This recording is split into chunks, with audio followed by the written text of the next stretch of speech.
Hello friends, चलिए अब हम शुरू करते हैं। पर उससे पहले बस एक चीज़, वीडियो पसंद आया तो प्लीज़ लाइक करना यार, अच्छा लगता है, और चैनल को सब्सक्राइब भी कर लेना। चलिए हम शुरू करते हैं। लास्ट पार्ट में हमने देखा था कि जो जैन की आंट होती है वो दाऊ को फ़ोन करके बता देती है कि जो अतितेप होता है उसने अपनी कंपनी बेच दी है। ये सुन के दाऊ एकदम गुस्सा आ जाती है और अपने बेटे को बताती है कि अतितेप ने कंपनी बेच के वो पैसे लाए थे।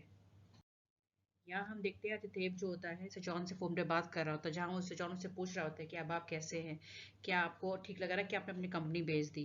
तो आतिथ्य कहता है कि परेशान मत हो, मैं बिल्कुल ठीक हूँ। उसके बाद फिर आतिथ्य उससे कहता है मैं अब रिटायर होने की सोच रहा हूँ, बहुत काम कर चुका हूँ मैं, और मैं चाहता हूँ कि कल तुम मुझसे मिलो ताकि मैं दोबारा से जो लैंड है तुम्हारे नाम कर सकूँ। तो सचौन कहता है हाँ बिल्कुल, कल मैं फ्री हूँ, मैं आ जाऊँगा। तो आतिथ्य उससे कहता है कि चलो ठीक है फिर कल मिलते हैं।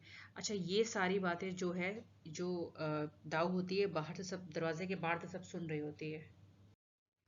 इसके बाद लेकिन जो सुजान होता है अभी फ़ोन रखता नहीं, उसे कहता है पापा एक मिनट रुकिए, मैं बहुत खुश हूँ कि मैं आपका बेटा हूँ, और पापा थैंक यू सो मच कि आप मुझे प्रोटेक्ट करने के लिए। इस पे जो आदित्य बोता कहता है कि बेटा, ये तो मेरा कर्तव्य था। तो फिर सुजान कहता है कि ठीक है पापा, कल मिलते हैं। यहाँ पे फिर जैन आती है सुजॉन के पास से, बोलती चलो कैसा रहा सब। सुजॉन कहता है कि तुम सब कुछ बहुत अच्छा था। तो फिर वो बहुत प्यार से जैन सुजॉन का हाथ पकड़ती है और वो उसे कहती है कि मैं तुम्हारे लिए बहुत खुश हूँ कि जितनी भी बुरी चीज़ें थी सारी की सारी अब खत्म हो रही हैं। तो सुजॉन सही में वो कुछ कहता नहीं, वो बस उसका हाथ उठाता है, उसको चूम लेता है। आज वो बहुत खुश होता है, वो एकदम भावुक भी होता है, बहुत खुश होता है आज वो। यहाँ हम देखते हैं कि जैसे ये फोन रखता है सुजॉन का, आदित्य तुरंत दाव घुस जाती है और वो उससे कहती है तुम कभी भी सिरजौन की ज़मीन उससे लेते ही नहीं ना, तो ये सब तुमने मुझसे नाटक किया ना, और तुम्हारी हिम्मत कैसे हुई मुझसे झूठ बोलने की। इस पे उसे आतिथ्य बोलता है कि तुमने काम ही ऐसे किए हैं, तुमने सिरजौन को बदनाम किया, उसके बारे में झूठी खबरें फैलाई, तुम उसको तकलीफ पहुंचाना चाहती थी। और ये क्या तरीका हुआ कि अपने बच्चे को बचाने के लिए तुम दूसरों के बच्चों के साथ ऐसा बिहेव करो। जिस पे दाऊ नाटक करती है कि मैं माँ हूँ, मैं सब इसके लिए कर रही हूँ और मैं कुछ भी करूंगी। तो अतिथि उससे एकदम साफ साफ बोलता है कि अपनी बुरी चीजों के लिए ना अपने बेटे को बहाना मत बनाओ। तुम्हें लगता है मैं जानता नहीं था कि तुम क्या करने वाली थी? तुम्हें कोई पेच को नहीं बचाना था। तुम एक नंबर की लालची हो, तुमको सिर्फ और सिर्फ सुचौन का वाइनर चाहिए था और कुछ नहीं। तो इस पे जो दाव होती है कहती है कि और मैं वाइनर क्यों नहीं ले सकती हूँ, पत्नी हूँ तुम्हारी, मैं तुम्हारा सब कुछ सिर्फ और सिर्फ मेरा है। इस पे रिद्धि बोलता है नहीं, और ये मैं जो मेरे बेटे का है मैं उसको दूंगा, और मुझे कोई भी नहीं रोक सकता है। अब तक, आज तक सिचौन को सिर्फ और सिर्फ तकलीफ मिली है और कुछ भी नहीं, सिर्फ और सिर्फ तुम्हारी वजह से। और एक दूसरा लड़का मेरा बेटा पैच, ये एक नंबर का नकारा निकम्मा, कैसा हो गया है ये, 20 मिलियन का इस पे गैम्बलिंग डेप था। ये इस तरह से पता है क्यों बना, सिर्फ और सिर्फ तुम्हारी वजह से और मेरी वजह से, क्योंकि मैं वीक था, मैं तुम्हारे आगे कुछ बोल नहीं पाता था इस वजह से। लेकिन अब मेरी बात ध्यान से सुनो कि अब मैं अपने दोनों बच्चों को मैं अपने हाथों से बचाऊंगा, और अगर तुमने इंटरफेयर किया तो मैं तुम्हें डाइवोर्स दे दूंगा। इस पे दाऊद तुम साथी के गुस्सा आ जाती, कहती है क्या, क्या कहा तुमने, डाइवोर्स? तुम मुझे डाइवोर्स दोगे? तो वो एकदम हमला करने वाली होती है अतिथि पे, लेकिन उसको पैच रोके रहता है। और फिर उसे कहती है तुम्हें लगता है कि तुम सजौन को बचा सकते हो? अरे जब मैंने उसकी माँ को मार डाला तो सजौन क्या चीज है? इस पे अतिथि एकदम शॉक हो जाता है। तुम्हें क्या लगता है हाँ, कि तुम्हारी जो पत्नी थी वो ऐसे ही मर गई? ना, वो ऐसे नहीं मरी थी, उसे मैंने मरवाया था उसका एक्सीडेंट करा के। अजित की एकदम हालत खराब होने लगती है अब। और तुम्हें पता है जब वो मर रही थी ना, तो वो मेरे सामने थी, मेरे आंखों के सामने वो तड़प तड़प के मरी थी। अजित मुझसे पूछता है, उसकी हालत खराब होती है कि तुमने उसे क्यों मारा,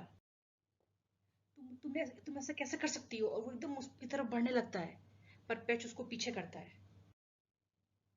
और फिर एकदम गुस्से में दाव बोलती है क्योंकि नफरत थी मुझे उस औरत से, नफरत। जब से उसने घर छोड़ा था तुम सिर्फ और सिर्फ उसी के बारे में सोचते थे, तुम्हारे दिल में मेरे लिए कभी कोई जगह नहीं थी। तो इस पे एकदम गुस्सा आ जाता है, कहता है तुम कितनी क्रूअल हो, उसको एकदम गलत बनाने लगता है। तो फिर जो पैचे छुड़ाता है उसको, तो फिर वो एकदम उसको आदित्य को हटाए आने लगता है और एकदम जमीन पर लौटने लगता है। तो पैच अब जाता है अपने डैड की हेल्प करने, पर दाऊ एकदम उसे घसीटते हुए बाहर लाती है। यहाँ हम देखते हैं कि जो सिचौन होता है वो अपनी माँ की और अपने पापा की तस्वीर देख रहा होता है, और वो अपनी माँ से कह रहा होता है कि मम्मा आप बिल्कुल सही थे, पापा जो भी करते थे सिर्फ और सिर्फ हमें प्रोटेक्ट करने के लिए कहते थे, मुझे उनका विश्वास करना चाहिए था। आज वो बहुत खुश था अपनी उसकी तस्वीर पर निकाली थी जिसमें वो और उसके पापा साथ थे। वो सोचता है कि मुझे अपने पापा के साथ और भी फोटो लेनी चाहिए थी, कल मैं उनसे और फोटो मांगूंगा। यहाँ पे हम देखते हैं कि आदिदेव जो है बिल्कुल उसकी हालत खराब है, वो बस अपने बेटे और पत्नी को दिख रहा है जो बाहर जा रहे हैं। यहाँ पे जो पेट्रोल गुस्साता है अपनी माँ पे, कहता है क्या कर रही हैं आप, पापा मर जाएंगे इस तरह। तो वो कहती है अच्छा है। म... तो पेश कहता है कि आप पागल हो गई, आप मुझे जान से मारना चाहती हैं। तो फिर दाऊ बोलती है मेरी बात सुनो, देखो मैं उन्हें मारने की नहीं सोच रही हूँ, बस उनको वैसे ही छोड़ दो काफी है। तो कहता है आप पागल हैं, उनको उस तरह छोड़ने का मतलब उनका मर्डर करना है। तो कह रही है बिल्कुल नहीं, दोनों में कोई अंतर, दोनों में अंतर है। इस तरह हमारे पास हमारे लिए कोई एविडेंस भी नहीं होगा और वो मर भी जाएंगे आसानी से। इस पे एकदम पैर शॉक हो जाता है, मम्मी आप क्या बोल रही हो, पिता है वो मेरे। और वो दाव फिर आगे बोल भड़काती है उसको कि अगर तुम्हारा पिता उड़ गया तो वो सिचौन को वाइनेट वापस दे देगा, क्या तुम ऐसा होने दोगे। तो पैच कहता है मुझे नहीं पता। कहती है ध्यान तो सुनो मेरी बात पैच, हमारे पास अब कुछ भी नहीं है, तुम्हारे पिता ने कंपनी को बेच दिया है, अगर वो जमीन भी हमारे हाथ से चली गई तो सिचौन तुमसे सुपीरियर हो जाएगा, तुम्हें समझ में आ रहा है। लेकिन पैच मानने को तैयार नहीं था। अब वो पैच को कहता है कि नहीं नहीं माँ, मैं जा रहा हूँ, मैं जा रहा हूँ। अब वो कस के पैच को थप्पड़ लगा देती है। अब उसको लगता है कि अब मुझे थोड़ा सा सब्र से काम लेना पड़ेगा। अब वो पैच को बहुत प्यार से पकड़ती हूँ, कहती बेटा मैं तुमसे कह रही हूँ बस कल तक का समय दे दो, सिर्फ कल तक का। अगर कल हम दरवाजा खोलेंगे और तुम पापा नहीं मरे होंगे तो हम उन्हें हॉस्पिटल ले जाएंगे, ठीक है, बस कल तक का। इस पे एकदम पेच को समझ में नहीं आ रहा, कहता कि मम्मी मुझे बहुत डर लग रहा है, बहुत वो बिल्कुल दिमाग गलने लग जाता है। यहाँ हम देखते हैं कि हमें दिखाया जाता है ये जो सिचौन की फैमिली गैलरी की फोटो है, उसमें उसकी माँ और उसकी फोटो होती है लेकिन पिता की नहीं होती है। आज वो अपने पिता की फोटो भी लगाता है, लगा के वहां से चला जाता है, लेकिन जैसे वो जाता तो फोटो गिर के टूट जाती है। यहाँ पे अगली सुबह पेच और उसकी माँ आते हैं सिचौन इसको, तो आदित्य को देखने के लिए। अब जो दाव होती है वो उसकी देखती है कि सांस चल रही है कि नहीं। तो फिर वो बोलती है कि ये भी मरा नहीं है, लेकिन इसकी जो सांसें बहुत धीमे धीमे चल रही हैं, मैं बस एक बार इसकी नाक बंद कर दूंगी तो ये मतलब ये मर जाएगा। तो पेच कहते हैं मम्मी ये पापा हैं, आपने कहा था ना कि अगर ये जिंदा होंगे तो हम ऐसा कुछ भी नहीं करेंगे, चलिए इनको एम्बुलेंस के लेके हॉस्पिटल लेके जाते हैं। तुम पागल हो, बेवकूफ मत बनो, अगर ये नहीं मरे तो ये हमें एक्सपोज कर देंगे, और मैं क्या करूंगी फिर, हाँ, क्या तुम चाहते हो प्रिजन जाना। तो कहते नहीं मम्मी, क्या तुम चाहते हो कि मैं प्रिजन जाऊं। तो फिर अब ये दोनों हाथों से आदित्य के मुंह पे हाथ रखती है। या हम देखते हैं कि जो सुचौन होता है वो आज किचन में काम कर रहा होता है, तभी जान आती है, उससे पूछती है कि तुम क्या कर रहे हो। तो कहता है पापा आने वाले हैं ना तो उनके लिए खाना बना रहा हूँ। और फिर कहता है चलो थोड़ा सा टेस्ट करके बताओ कैसा है, कि फ्लेवर सही है कि नहीं। फिर वो खाने उंगली डिप करता है और उसको टेस्ट कराता है, प्लस सेम उंगली से खुद भी टेस्ट करता है। तो कहता है, तो फिर जान कहती है ओहो ये तो बड़ा बुरा हुआ। तो वो पूछता है क्या हुआ, अच्छा नहीं है क्या। तो वो कहती है कि नहीं अच्छा तो है, लेकिन अगर तुम मेरे लिए डेली ऐसे ही बनाओगे तब तो मैं पिग की तरह फैट हो जाऊंगी। इस पे जॉन कहता है ये तो अच्छी बात है, तुम एक बार फैट हो गई ना तो कोई भी तुम में इंटरेस्ट ही नहीं लेगा, अच्छी बात है फिर तुम सिर्फ मेरी रहोगी। इस पे जान चिढ़ जाती है, उससे कहती है चलो अगर ऐसा है तो चलो दोनों साथ में ही पिग बनते हैं, ठीक है। और फिर वो उसकी नाक पकड़ती है, फिर उसके गाल ऐसे खींचती है। फिर यार दोनों दूसरे को छेड़ रहे होते हैं फैट पिग कह के। उसके बाद जान उससे कहता है कि देखो तुम्हारी डबल चिन है एकदम पिग की तरह। तो जानू से कहती है पता है ये बात बिल्कुल क्यूट नहीं है। तो फिर लिटरली सुहान कम नहीं होता, कहते नहीं सुनो ना, तो सुअर की तरह आवाज निकालो, तो पिग की तरह।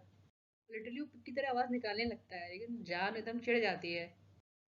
खैर वो दोनों बहुत खुश होते हैं, जॉन से भी बहुत खुश होता है। तो अब वो कहते चलो ठीक है बहुत, चलो खाना बनाते हैं। तो कहते चलो ठीक है मैं सब्जी काटने में हेल्प करो। अब दोनों साथ में सब्जी काट रहे होते हैं। फिर हमारी प्यारी जॉय आती है जो कहती है ओहो कितना प्यारा खाना है, कितना अच्छा खाना बनाया आपने। क्या बात है, आज को स्पेशल डे है क्या कि आप दोनों साथ में मिलके खाना बना रहे हैं। तो जान बताती है कि कुंतुचौन के फादर आने वाले हैं। फिर जो जॉन होता है वो कहता है कि जॉन की तैयारी करो, पापा बस आने ही वाले होंगे। वो जान से पूछता है तो जॉन की तुम्हें भूख लगी है? कहती है हल्की सी लगी लेकिन मैं पापा के साथ ही खाऊंगी अब। यहाँ पे जो दाऊ होती है वो जितेब के मुंह पे हाथ रखती है, और प्लस जो पेच होता है वो उसका पैर पकड़ा होता है। तभी सर्वेंट की आवाज आती है, वो कहती है कि लॉयर मिलने आया है खुना चितेब। और ये अब एकदम नाटक करने लगती है कि कहती है अरे अचितेब उठिए उठिए, क्या हो गया क्या हो गया क्या हो गया आपको। और फिर लॉयर आता है और उसके साथ वो भी एकदम हैरान होते हैं कि क्या है, फिर तुरंत वो एम्बुलेंस बुलाता है। और यहाँ पे वो फिर लॉयर कॉल करता है तो जॉन को, और उसको न्यूज़ देता है, और जॉन एकदम शॉक हो जाता है। फ्रेंड्स, इसका नेक्स्ट पार्ट मैं जल्दी अपलोड करने की कोशिश करूँगी। वीडियो पसंद आया तो प्लीज़ लाइक करना यार, मुझे बहुत हिम्मत मिलती है यार। Thank you.